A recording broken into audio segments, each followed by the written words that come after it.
Welcome to our October 13th, Friday the 13th edition of Gold and Black Live. I want to thank our sponsors, Triple X, On the Hill, but on the level, of Purdue tradition since 1929. And of course, State Farm agent Trent Johnson at trentismyagent.com.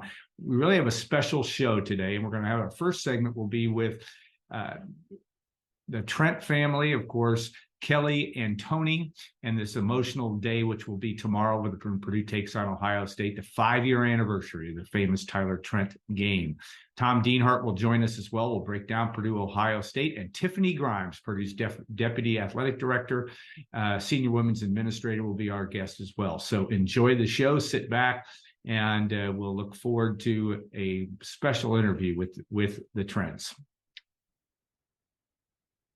Very, very special guests and a very special week. Tony and Kelly Trent join us. And of course, this is the 5-year anniversary of the Tyler Trent game. It'll forever be known as that, and Purdue's great upset of Ohio State back in 2018. A lot of memories will be flooding back for a lot of people, and especially in the legacy of your son, a great one. And who would have ever imagined the difficulty, but also the beauty of some of this. Just talk about Tony and Kelly, kind of what's going through your head this week, because yes, it's a great memory, but it's a difficult memory too. Yeah.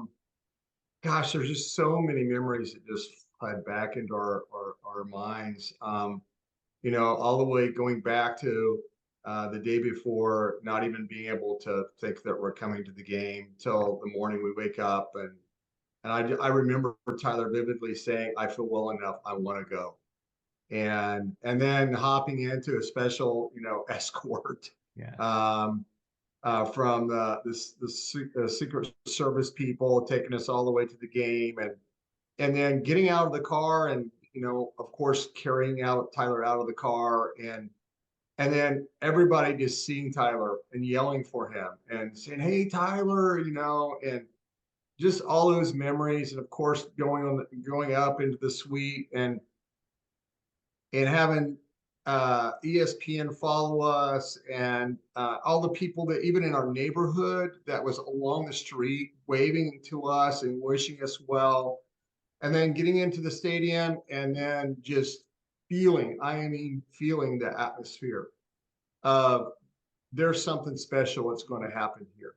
Yeah. It was unlike anything I've ever experienced in my life. And I felt like in my soul that there was no doubt that we were going to win. And then having everybody chant Tyler's name and just making him feel so special and so loved, going through really, really, really hard, difficult things. It's just the little things that make life feel special.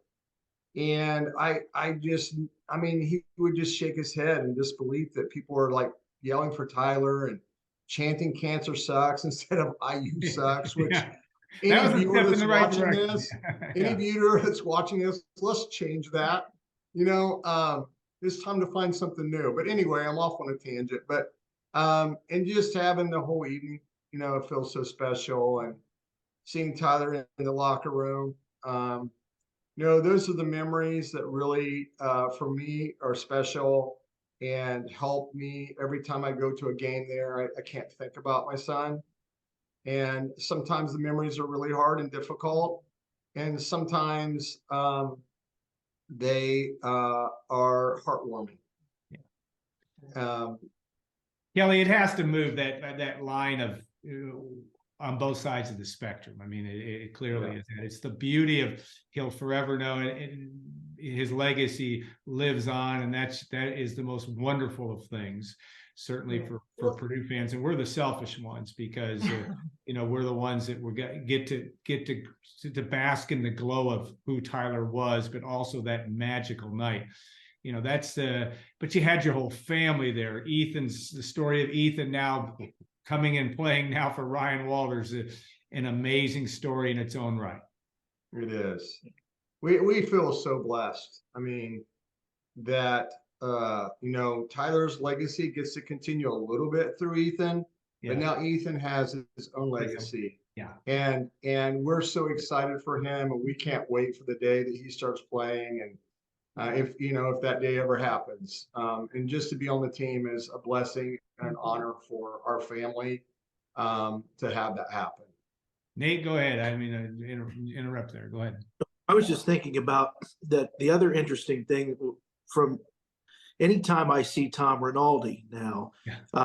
Tyler's the first person that I think of. And I think that another interesting aspect of all the things you were talking about, Tony, is that you got the blessing of a great storyteller like him that really has a gift that he got a hold of and was able to cover that story. Maybe your thoughts on Tom Rinaldi's involvement. Yeah, so we love Tom Rinaldi. We still have a relationship with him. He is a fantastic human being, and I didn't even know Tom was coming to our house when they came and showed up. I didn't know he was going to be the person that spent time with us. And Tom has met a lot of different athletes. He still continues to meet a lot of different people, and it was fun to chat about some of those relationships that he has with other athletes. And I asked him, I said, "Hey, Tom, who's the person that has impacted your life the most?" And so it was fun to talk about that. And yeah, so he's a great storyteller for sure. There is I would guess that ESPN misses Tom, because game day has not been the same since he left. But that was go ahead, Kelly. Well, it's so crazy, like, to think about Tom from the standpoint of, we are sitting in our dining room, and this is where Tyler was when he could no longer do stairs. And, as you asked me that, the first thing I thought of was him just sitting on the end of Tyler's bed like he was anybody else, and, talking with them and chatting with them. And he was just such a genuine, real guy. Yeah. No pretense, none of that. No. Yeah, I've never seen a piece come out more oozing of the difficulty of the situation and understood, but just the way that the humanity of on both sides, your family, David Blau, all the way to Tom Rinaldi, and telling the story and the just they'll never be I know it won awards that year, but you'll never see a better feature. And it won Kirk Herbstreit. Kirk Herbstreit has the Herbie Moments of the year. It won the Herbie Moment of the year, and it was just. And then other relationships that have spawned out from Tom Rinaldi at ESPN. There's other people that have reached out, and we continue to talk to. So. Yeah, Scott. And he, not only to say that he's a really gifted storyteller, but I believe he also has an amazing voice. Yeah, he does. It goes well with that. It does. It just all fit so perfectly from that standpoint. Was just something from that. All right, you go to a game like that, and nobody.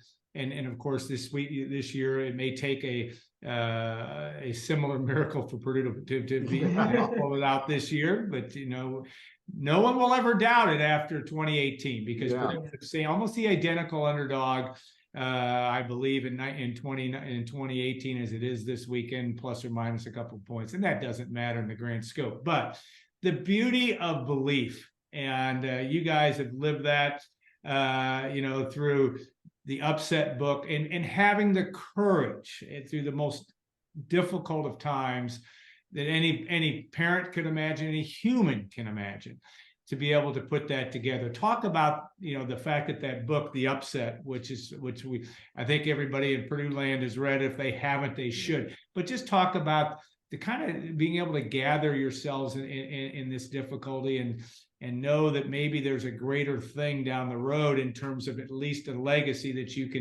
can bring. Talk about how all that has come together and how that continues to thrive.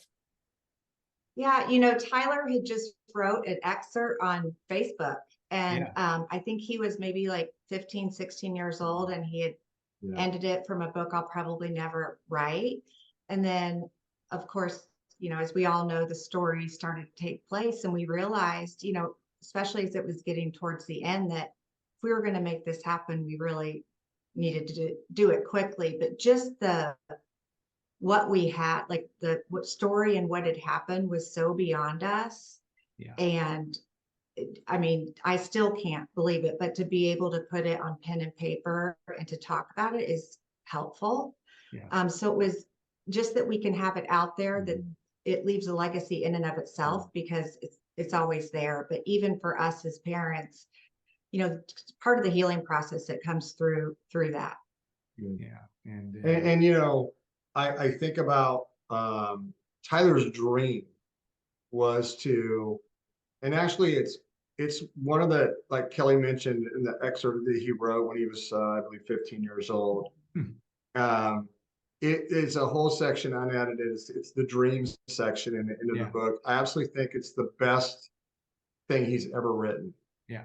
And he wanted to tell the world of his story, to bring awareness to cancer research, because as you probably know, I mean, the technology, the treatment is 30, 50 years old. Yeah. And it's really created for adults. And so, you know, one of his quotes, I just found this, I want to share it with you. Please do. He said, not all of us have the knowledge to cure diseases, but we can donate to the people who do. Yeah. And that is so on the mark of who Tyler was and what he wanted for humanity and for other kids. He did not want other kids and other families to go through what we had to go through. And so part of that is the book. And, you know, we donated 30 grand from the book sales. Yeah. And ironically, it's really interesting. A lot of people don't know that he has a book. It's really interesting. Like, I will have a conversation with people, they'll find out who we are, or we're at an event talking about cancer research, and they don't even know that he has a book. So the reason, I think part of the reason why is that we just had to get it out so quickly. We had to publish it ourselves, but it would have been a New York Times bestseller if we would have gone to a traditional publishing. Yeah. And it's won like 3 or 4 awards. So I think what one of the most heartwarming things about the whole thing for me is that Tyler knew before he passed away that he didn't see the completed book, but he knew it was happening. You got to see the cover. And just to know that he knew that it was going to happen prior to his death brings a lot of comfort. We'll put links to that as well. And yes, as a proud goldenblack.com intern as well, which we and you know, the thing that was interesting about Tyler too, and there was some, when you talk about the fact that there wasn't as much research, you know, at the time for kids his age that were dealing with this, there was it didn't make him happy. I mean, he didn't like that. And I remember talking to him about that and saying he was writing something for us because we had him do a blog for a period of time, and expressing that anger is maybe not quite the right word, but there was, you know, it wasn't, you know, he wanted that to change. And I think that made him also extra special in my book, because he brought that, you know, why would anybody that was dealing with what he was having to deal with outside of his faith and everything else, you're not happy about, you know, there's nothing great, you know, there's a lot to deal with here. And I thought the fact that he expressed that really did turn some people's heads to look at this. And I think that's an extremely important part of that. Yeah. And one other thing, if I may add to, Alan, he also has, so the traditional way to donate your tumors in the hospital was that they took it and you became a number. And Tyler said, no, I want my name on it. Yeah. And what happened, he didn't realize this, but what happened is now the doctors have identified whose tumor this is. And they have a relationship now with the patient rather than just be a number. And he has spurred other kids on all over the country now to donate their tumors in their name, because they would have never thought about donating tumors. They would have just gone on and either, you know, cured it or passed away without any tumor to do a research with. Yeah. And so, you know, we encourage families to donate their tumors because it's going to take everybody to come up with the cure. not only if you're donating financially, but also for the parents or the kids or whoever that needs to donate. So Well, and even alongside that, because the researchers knew who Tyler was, we then got to meet yeah, them and know them and form relationships that yeah. are still ongoing. Yeah. And that's a beautiful thing. Yeah, I mean, Tyler's picture hangs downtown in the research wing of the hospital. And we have doctors that tell us every day they walk by, they see Tyler's picture, it motivates them to do something about it. That's a great thing. I wanted to ask you about the golf outing. This was my first time at your golf outing down at Bridgewater Club in Westfield this year. In fact, one of the neater people, a foursome that came through that we got to meet was a group from Boston that's working with, some of the things that Tyler left them. And I was just thinking about, that as that golf outing grows, we want to know, one, how people can get connected with you and support that. But I think about Tyler, I think about like Jim Valvano, that Tyler's story, his legacy story, is still being written. And look at like something like the V Foundation has done in the decades since, and that Tyler's name could very likely be attached to huge advances in the decades ahead. Mm-hmm. Yeah, so if people want to get involved, they can go to our website, tylertrentfoundation.com. And it's going to happen. We already have a date for it. It's June 10th. I won't be at Bridgewater again. It'll be at the Sagamore Club in Noblesville. And if they want to get involved, we would love to either like volunteer, play. It fills up really quick. So, if you want to play, you better register really quickly. But, you want to donate an item for auction. We've had people like say, oh, I have this in my basement. It's a framed sporting thing. And you know what? I just don't need that anymore. If I could benefit a family with this, I'm going to. And so we've had people donate their helicopter to fly the special trip all the way up, into Notre Dame, South Bend, watch a Notre Dame. There's we have US Open game or golf outings you can buy tickets to. So there's all kinds of things that people donate. The goal is getting the Masters ticket. Yeah. Okay. We got to work on that. Yeah. So, but anyway, that's how you can get involved. Well, and it's just another avenue where you see the generosity of people. Like, I feel like through the whole story of Tyler, you see that from the beginning to the end, that people want to help. They want to encourage. They want to support. They want to have something that they feel passionate about. And this was just a story, I think, that gave people the opportunity to do that. And we definitely see that come out with the golf outing. For sure. Yeah, no question. That's been a huge part. It's Hammer Down Cancer Weekend also, the Purdue Cancer Institute, a big player. And you have another outing up here that Jim Vrujik and the National Football Foundation puts together. Yeah. And I think the thing that's impressive about the two of you is you keep going and you keep doing, and it's driven by the two of you. And I think that's a wonderful legacy, but not an easy legacy. I'm certain, but it's impressive. And I think that has a lot to do with why people want to be part, because you're not afraid to talk about the difficulty and what that's like, but also to understand it. There is a divine beauty. There is a beauty to something that you can do about what has transpired and what will continue to transpire.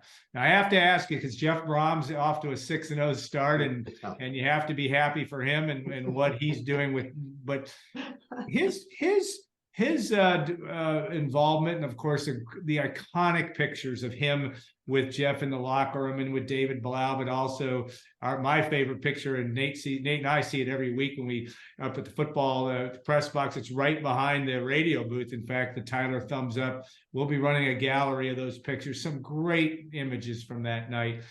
But you also now have come to know Ryan Walters, and you have a son that's playing. But talk about the role of leaders and coaches and what they do and what it means from Jeff Brom and his staff, and even to Ryan and their staff. And Ryan even said today, this is an important week. Hammer Down Cancer is an important emotional week. He'll be talking to his team tomorrow about why and remind them, because not many of them weren't here in 2018. Yeah. Right. Most of them weren't here. So talk about that and talk about those two guys and what they mean to you. Well, I learned something through this journey, and I think the important journey or the important lesson that I learned, and really would want to encourage, and I think really Ryan has done a fantastic job with this, is it's not just about football. Yeah. Right? Because they have go out and play the game, but what you do off the field is important and maybe even more important. And so I think that is where really the impact happens. But of course, you have to win to even have the greater impact, right? But I've learned that through this process that you know, I know these guys have a ton of pressure on them and they have a never-ending job. But taking the few minutes just to either, like Ryan did, coming down to be a part of our golf outing, you know, and just doing that means the world to us. And people see that. And I think it spurs on even great fanship of, you know, he sees them doing that and like, oh, well, this is, you know, Purdue's doing that. That's special. I want my kid to go there. And really Purdue does a fantastic job at that. And so that's, you know, I don't know, Kelly, you have anything to add to that? No, I would just say, yeah, he is, as far as Ryan Walters goes, we really appreciate he wants to have relationships. He's about relationships, and he's relational, and that comes like when I talk to Ethan or I talk to some of the other kids, you hear that come through. They may not say it like that, but you can sense that that's what it's from. And then, you know, with Jeff Brom, I still can't believe really the whole thing started with that picture, you know, when Tyler and Josh Seals were camping out for I think it was who were we playing? I'm not sure who we were playing, but that first home game or whatever. And Jeff stopped by. Well, it was leading into the 17 season or the 18. Yeah, it was. Yeah, 17. And Mike Carmen, who's writing the story, was really one of the ones that broke the story too. Exactly. Right. So I feel like, between Mike, we give him credit a lot because he is the one who. And he's the last guy that would take credit for anything. But we love Mike. Yeah, he's been very good to our family. But and Jeff was great. And again, the whole story, I just see things like pieces of a puzzle that were being put together to form the story, and each player in that, I mean, you can just see it woven through. Yeah. Go ahead. No, I was going to add one more thing. You know, if Brom didn't take the moment to go out and say hi to them, you know, where would the story be? You know, and it's just little pieces, like Kelly said, that just add up. I think I'll give Jeff Brom and Mike Carmen a lot of credit, but knowing Tyler, that story would have been told. The Tyler that we all loved and love still is that guy. He could tell you what he thought. He didn't really care. He was, don't get me wrong. Now, you raised him well and he was respectful, but he'd tell you what he thought. Oh, for sure. And with mince no words. And I learned a thing or two in my encounters with him. But Nate, time for one more question. Go ahead. Sure. I just wanted to share, Alan and I are involved every year here locally with the Joe Tiller chapter of the National Football Foundation banquet. And we have this, the Tyler Trent Award now for that.